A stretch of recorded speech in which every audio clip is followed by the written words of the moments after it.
gentlemen, we are back. We are live. It is the Freight Coach Podcast, the top podcasting and transportation coming to you guys every single weekday, 8:30 a.m. Pacific, 10:30 Central to break down some industry headlines. But most importantly, you guys provide some actual insight into what you can do with all of this information. If this is your first time tuning in, welcome. This is the real side of freight, ladies and gentlemen. And I do say that before every single show. And what I mean by that is I only speak with transportation professionals because at the end of the day, you guys, I want to talk to the right individuals who have done what you're looking to do or who are currently doing what you're trying to achieve. So you can take that information, apply it, utilize it, and see a meaningful difference in your business and your life. Happy Monday, everybody. We got a solo show today. We're going to be going old school with some stuff. We're going to be breaking down some articles here today. And yeah, you guys, at the end of the day, we are just, we don't have guests on all the time because, you know, people have day jobs. It's fucking shocking in today's day. Ah, dang it, I swore too early in the show. And now YouTube's going to knock this. But anyways, yeah, so it's solo show today. But, you know, as always, you guys, my team keeps reminding me, I need to say this at the beginning of the shows as well. If you get value in what you hear and you're not subscribed, subscribe to the show, you guys, whether it's on YouTube, iTunes, Spotify. And if you feel like really ambitious after it and you want to rank the show on any of those platforms as well, it just helps get the message out into the algorithm. You guys, it puts it out there. And then frankly, at the end of the day, if you see value, chances are your network is going to see value as well. Also, another quick reminder, Wednesday, if you want to go get in on our newsletter right there, I need you to go to thefreightcoach.com to check that out and to register for it. It will auto prompt it. I don't auto sign anybody up for anything, frankly, because I don't know how, if I even had that ability to do that. I don't know how. I'm not a tech guy, you guys. I just talk shit into a mic and slang freight all day long. That's just what I'm about. But, you know, we talk about trucking in there, obviously rates, diesel prices, everything is in that weekly newsletter, but I'm not going to auto sign you up for it if I have your contact information. But if you want in, go to thefreightcoach.com, check it out. It drops every single Wednesday. But let's go here and get into some things. So, you know, I want to jump in. Robert Cowton, good morning. Corey Buchan, good morning as well. And sometimes the notifications for the stream chat doesn't come through. And when I'm doing this here, and I kind of get in the zone. So I do see a lot of your guys' comments. Sometimes it's after the show. And yeah, my son told me this weekend, you know, I feel old now because my son, he's a teenager and he teaches me all the new lingo on stuff. And apparently you need to refer to the people who comment as chat. And but I won't do that. And I will do it because in case he ever watches this, I like to embarrass the shit out of him. So I'll put that out there and be like, "What's up, chat?" And then also, "Hey, fam." I'm supposed to say that a lot as well on the stream. But anyways, you guys, we're going to dive right in to it here, and we're going to break down some articles. Obviously, the market is top of everybody's mind right now, and it is. I saw a ton of articles out here regarding it as well, and there's one word that comes to mind when we're talking about the overall freight market. That is soft. All right. It's soft out there. And by soft, I mean capacity. There is a ton of capacity all over the place. And if you break it down, so this is one of the great things about SPI, outside of the fact that they're a long-term partner of mine, but like they send market updates into us all the time as agents, right? So we can kind of get a pulse for what's going on. They pull from a ton of different data sources. And, you know, the overall market right now is soft. Van is soft. The reefer market is loose. So that's a step up from that. And same with the flatbed market. That is also loose. And as somebody who only primarily moves flatbed freight out there, it is still very soft in the market. I mean, hell, on my cold calls that I made this morning, I actually got hung up on. It's been a while since I've had that happen. So as always, I like to laugh when I'm in the middle of my pitch and somebody just hangs up the phone. But yeah, it's been a while since I've had that. So if that's pretty telling about where people are at for business development right now, there you go on that, hang-ups. But, you know, that's part of it, you guys. And I also like to put that out there because that's one of the most common DMs that I'll receive is like, how do I get shippers, right? And people always think that they're doing something wrong with it. And I get hung up on too, you guys. I get told we're not interested too. I get told we're not busy enough. We're not adding new providers. I get told all of that stuff, right? So if you're out there and you're experiencing any of that, it could be your pitch. Your pitch could suck. Hell, my pitch could suck. But more times than not, you guys, it has nothing to do with you, the individual. And it's just part of the game, right? It's part of the process. It's part of paying your dues in there, you know, because out of all the cold calls that we make, all the site visits that we do inside of our business, we get a lot of resistance as well. But we've also been able to cultivate some really great relationships with our shippers. I mean, our core group of shippers that we've been working with them now for over 3 years, right? So it's like not even 3 years yet, but we've been with them essentially the whole time, and they've been with us, right? And it takes a long time to build that up. I mean, I have one of my customers who we're really busy with right now. I mean, we had been set up with them for over 2 years, and we had only moved a total of like 3 shipments in that time frame, right? Because like we were set up, but they didn't need us. And then that changed about 60 days ago. And now we've done like 50 orders in the last 60 days. And it's just, we were just paying our dues, right? We were sitting there, we were following up, we were staying in front of them and everything. And then eventually your number gets called, right? And I would say that as we're going into the back half of 2025, I think that's the big glaring difference between this freight market and freight markets in the past from my perspective. And again, I don't know of anybody else out there who has brokered pre-COVID and post-COVID and creates content and media about it. So I'm just taking it from that perspective, where the big difference between business development pre-COVID and post-COVID is the ability to get a prove-it shipment is all but gone.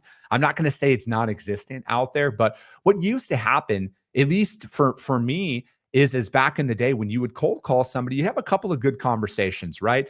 And then you would get a prove-it shipment. They would be like, hey, you sound great. Here's this order. How do you perform?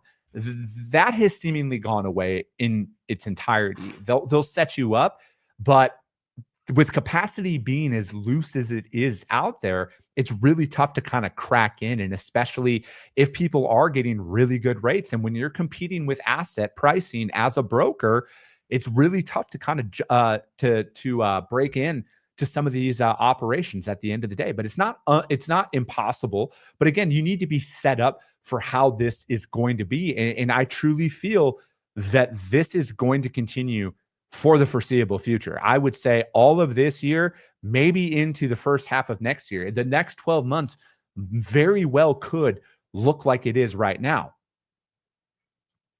And now you can hear a bunch of people out there spewing what their thoughts are, right? They're going to go out there and they're going to sit here and say, it's got to change soon. It's got to change. This is going to happen. Oh, our data is saying this and our data is saying that. And ironically, they're trying to sell you said data, all right, to get up and how their stuff is revolutionary and all this shit. And it's not, right? Here's the fucking reality, you guys. You need to learn how to sell in every market. Plain and simple. Because again, I will say this, you need to start asking yourself, what if it doesn't change? All right. What if this continues? What if this goes on? Or what are you going to do? Are you just going to give another 6 months up? I mean, it's alarming the amount of people that I know who have said, openly admitted, now we're not even cold calling right now. We're not even prospecting new business right now. We're just waiting for things to change. Like, it to me, it's baffling, right? Because it's like there's 2 schools of thought right now. There's the camp that I'm in, where I develop business at all costs at all times. Like, I am never good in business. And the most successful people I know in this industry share that mentality. And then there's the other school of thought of, I'm just not going to cold call right now. I'm not going to do anything. The market's this, the market's that. And that's just the way it's going to be. So we're just going to sit there and wait. And then you sit there and wonder why your book of business doesn't grow or your business doesn't grow, and you find a stalemate. And, we are very close to doing more in 2025 than we did in all of 2024. And we're like 6 months in. All right. I'll come out and say it. So like we're growing, right? We're growing with our existing customers. We're growing with new business development. So there is opportunities that are out there. Has it happened as fast as I wanted or expected? Absolutely not. I thought we were going to be way further ahead at this point in year 3 than we are. But the reality is, I got to go and do more. I got to find more business and everything else. So I'm approaching the next 6 months as it's going to remain the same. I'm actually approaching the next year as it's going to remain the same. And as soon as I see any meaningful change in the market, you guys, because again, the difference between me and a lot of talking heads in freight, outside of a few others, I know there's a few others that have some shows out here that are actively brokering, but the majority of them aren't. The majority of them aren't selling in the market. They're not doing anything. They're not booking freight. They're not doing jack shit in regards to business development right now.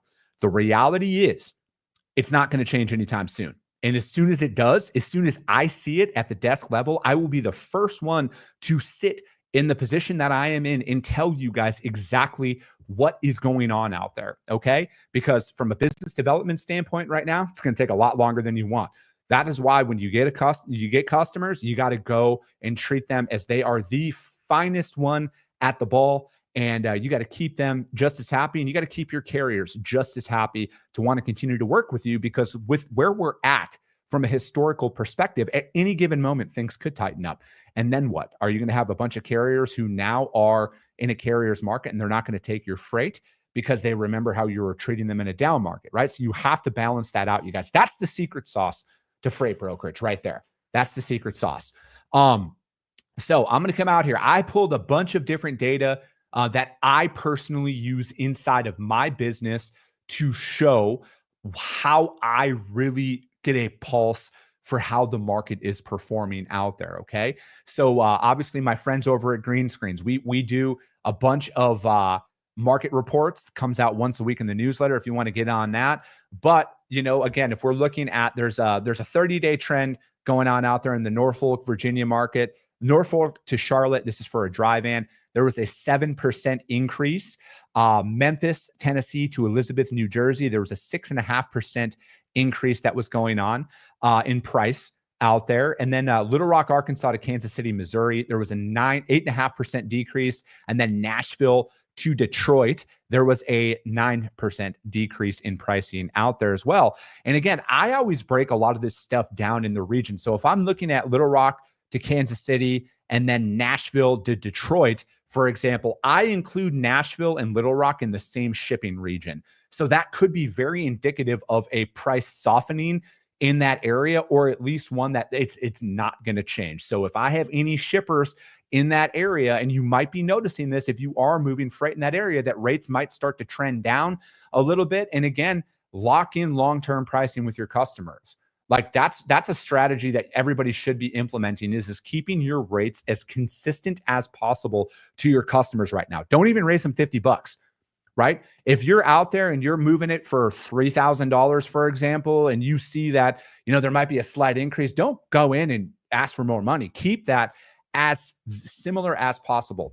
And again, when you're going into regions, you guys, all right, I'm going to be brutally honest with you. The rate from Nashville, Tennessee going to Detroit is going to be eerily similar to rate per mile is going to be eerily similar going to Toledo, Indianapolis, Columbus, and Cleveland. Is there going to be some slight difference in the pricing, you guys? Yes, there are, but it is not going to be that out of line to where you're not going to be able to keep the same consistent pricing.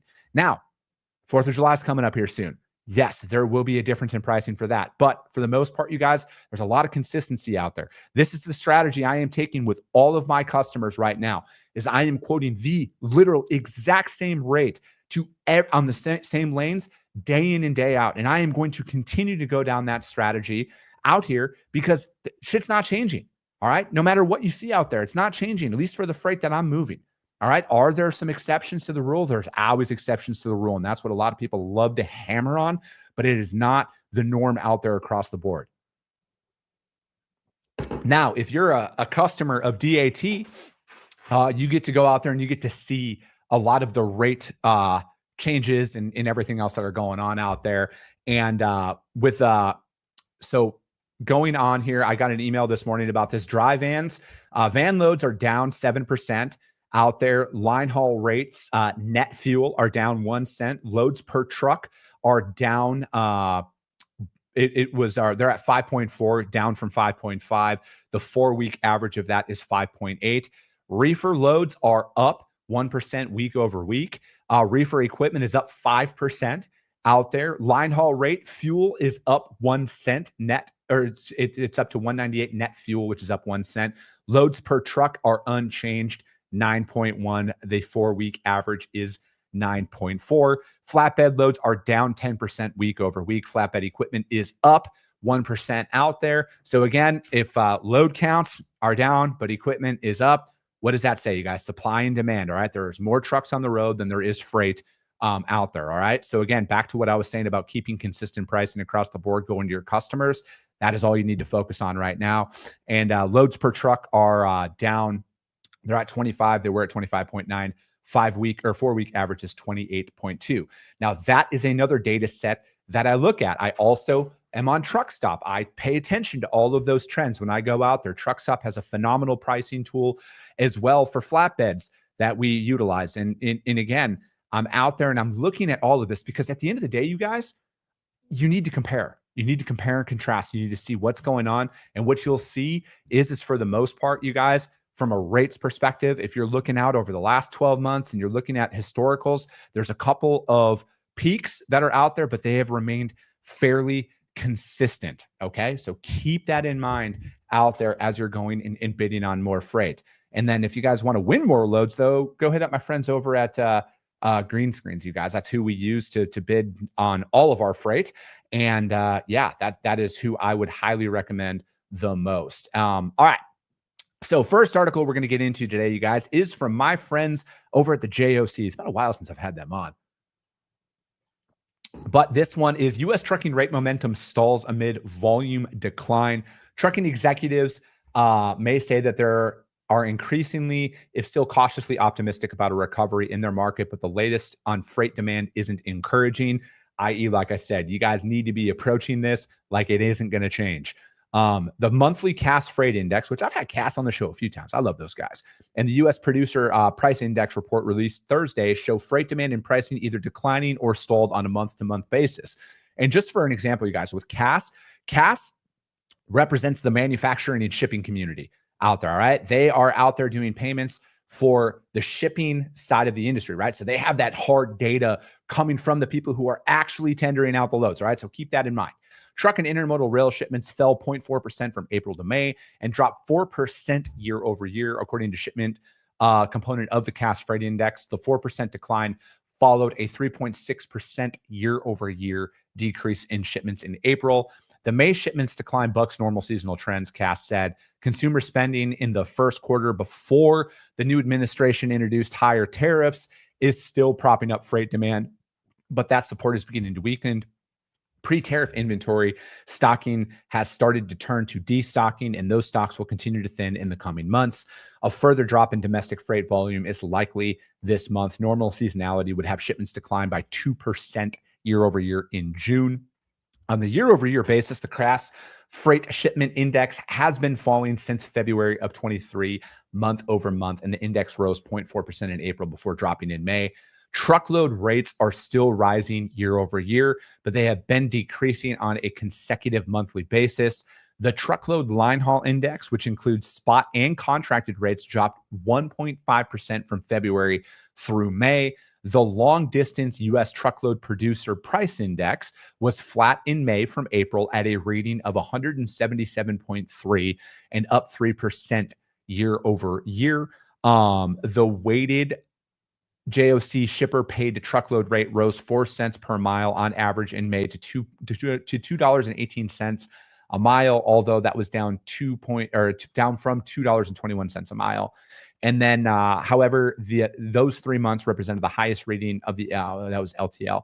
Excuse me, the U.S. long LTL PPI shows more stability, but also the impact of lower LTL volumes out there. And that's that article about that. And again, you guys, those are some very large organizations who are pulling a lot of this data out there. And again, I'm bringing this up because this is another source that I follow. I follow the JOC probably more than anybody out there in regards to their network and the people that they interview for their articles and stuff like that. They're a phenomenal resource. But again, a lot of the stuff that I see out there is just another telling sign from me that it's not changing anytime soon, you guys.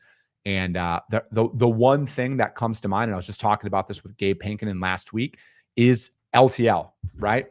When the NMFC code changes happen on July 19th, that could potentially stoke a massive opportunity grab out there in the market for A, the people who never told their customers about the change, and B, customers are now going to be assessing their modes of transportation. If they were getting up into that volume LTL space of like 10 pallets or 12 pallets or whatever that looks like, they might now start wanting to shift into the truckload, partial truckload space because, again, rates are very well established out there right now, and it might be cheaper to move it on a dedicated truck now than it would be to ship at LTL. So again, that is the only thing I can see in the foreseeable future that could cause a little upheaval to from an opportunities perspective. Because again, depending on how the codes change in their LTL freight, it could very well switch into trying to ship it in a different mode out there. So check that one out.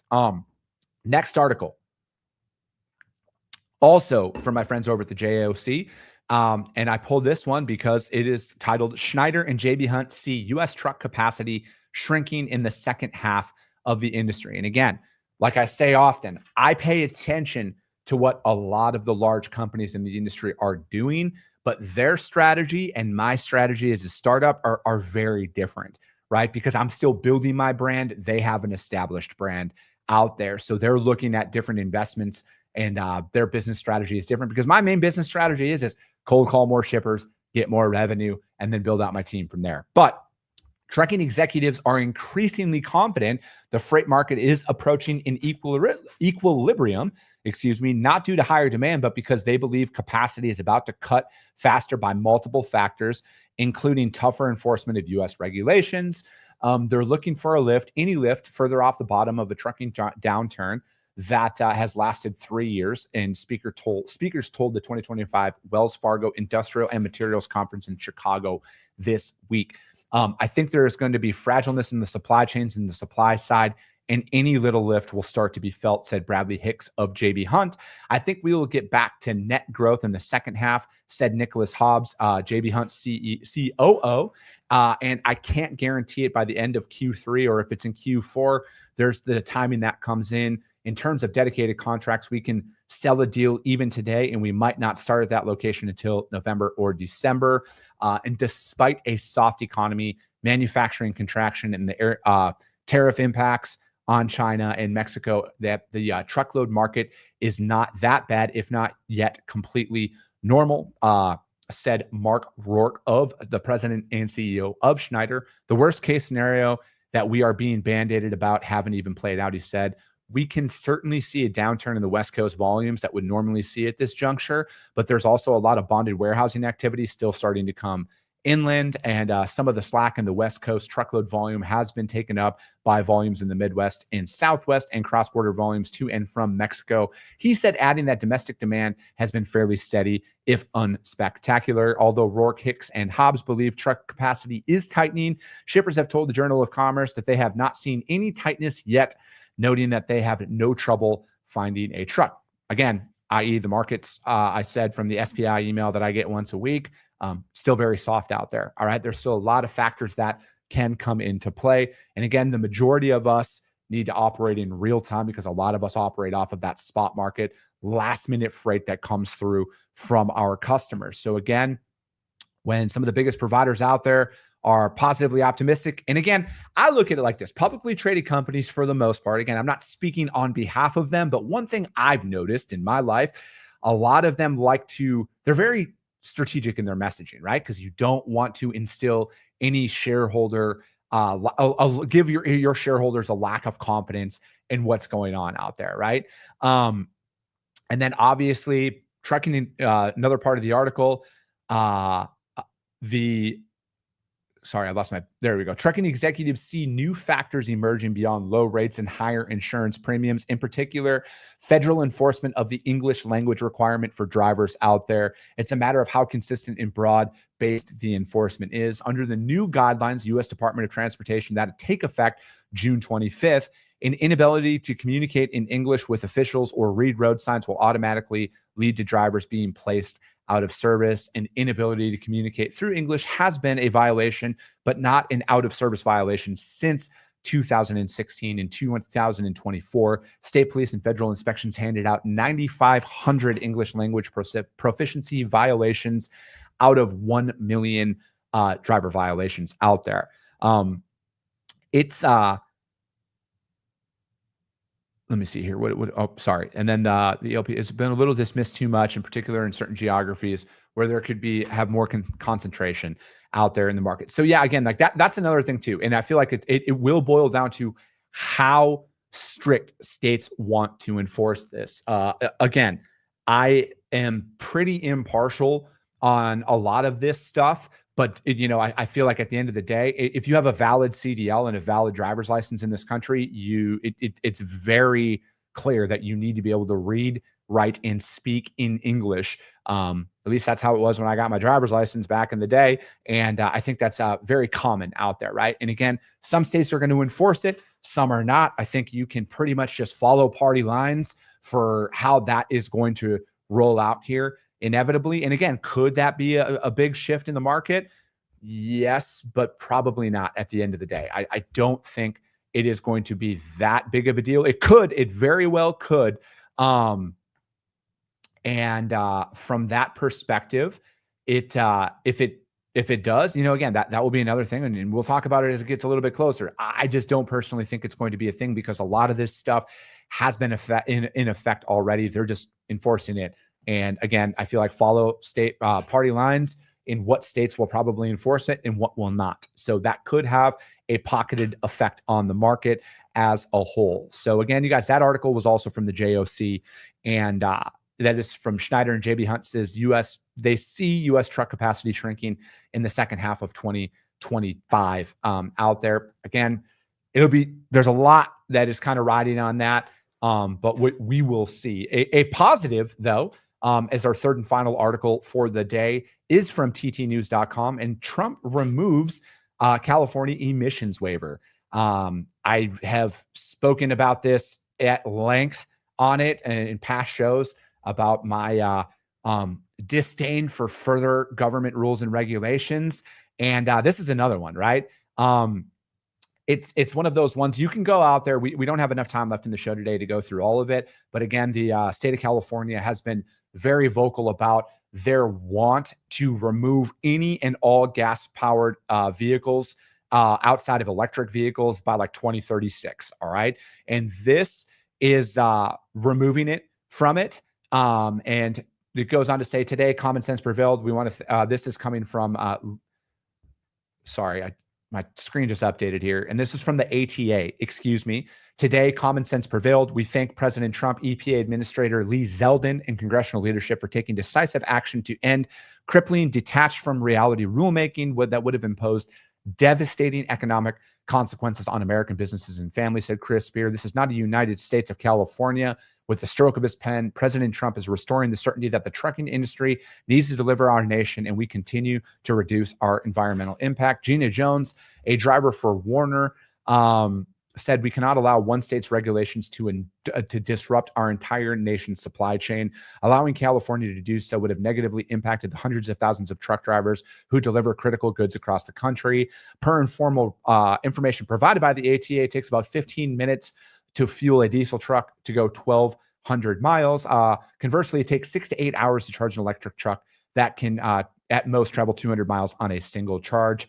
More trucks would be needed to move the same amount of freight at a much slower rate, said the ATA. And then with President Trump's signature today, we have successfully ended California's attempt to establish a nationwide electric vehicle mandate, which would hurt our economy as a whole. And, again, I would wholeheartedly agree with that, right? I am not against alternative energies at all. I am against the federal government in any government telling me that I can only drive electric or that's it, right? Again, I'm vehemently against that on all levels. And I think I've said it before, California's power grid is bound to fail this summer like it always does. And how can we our electrical infrastructure is not set up to actually do that nationwide. So I think this is a very solid win for the trucking industry, and it's definitely a solid win for everybody in the Southwest and who does business inside of the state of California out there. But that article was from ttnews.com. That's going to be it for today, you guys. We got guests coming on tomorrow. And as always, you guys, if you guys got value in what you heard, subscribe to the show. If you're feeling really ambitious after this one, which you should be, rank the show on iTunes and Spotify, you guys. I appreciate you guys. I love you guys. And we'll be talking to you soon. Came back with a bang, window down, yelling out money, anything. Hey.